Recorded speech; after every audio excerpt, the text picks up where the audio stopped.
Today I'm going to show you exactly how to use GIMP plugins step by step so you can install them correctly and start using them inside GIMP without any confusion. Whether you downloaded a Python plugin or a script view file, the process is simple once you know where to put it. And if this tutorial helps you out, make sure to hit the like button and subscribe for more easy software guides just like this. Alright, let's jump into it. First, open GIMP on your computer. Once GIMP is open, go up to the top menu and click Edit. Then select Preferences. This is where GIMP keeps all of its important settings, including the folders where plugins and scripts are stored. In the Preferences window, look on the left-hand side for folders. Click on that and you'll see a list of different folder types. Now here's the important part. If the file you downloaded ends in .p, that means it's a Python plugin, so you need to click Plugins. If the file ends in .scm, that means it's a script view file, so you need to click Scripts instead. Once you click the correct folder type, look for the path that includes your username. That is usually the correct location for GIMP to read your custom files from. Next, click the cabinet icon next to that folder path. This opens the folder directly on your computer, which makes it much easier to place the plugin in the right spot. This step matters because if you put the file in the wrong location,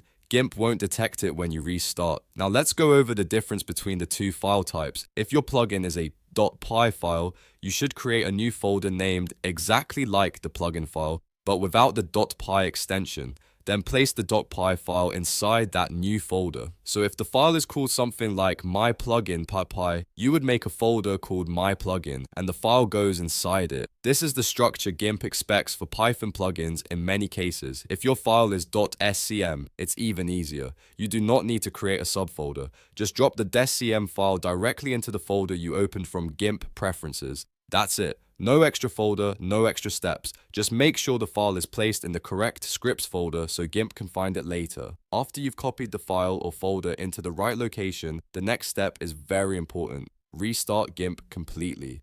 Don't just close the window and leave it running in the background. Make sure the program is fully shut down, then reopen it. GIMP only loads new plugins when it starts, so restarting is what makes the plugin appear in the menu. Once GIMP opens again, you can test whether the plugin was installed correctly. Press the / key on your keyboard, then type the name of the plugin. When it appears, hit enter to run it. If everything was placed in the right folder, the plugin should launch and work normally. If you don't see the plugin right away, double check the file type, folder location, and whether you restarted GIMP properly. Most plugin issues come down to one of those three things. The file type may be wrong, the file may be in the wrong folder, or GIMP may still need a full restart before it recognizes the new tool. And that's really all there is to it. Once you understand where to put .py files and where to put .scm files, using GIMP plugins becomes much easier. You can expand GIMP with all kinds of extra tools and features, and it only takes a few minutes to set everything up. If this video helped you, please give it a like and subscribe for more simple tutorials, tips, and software walkthroughs.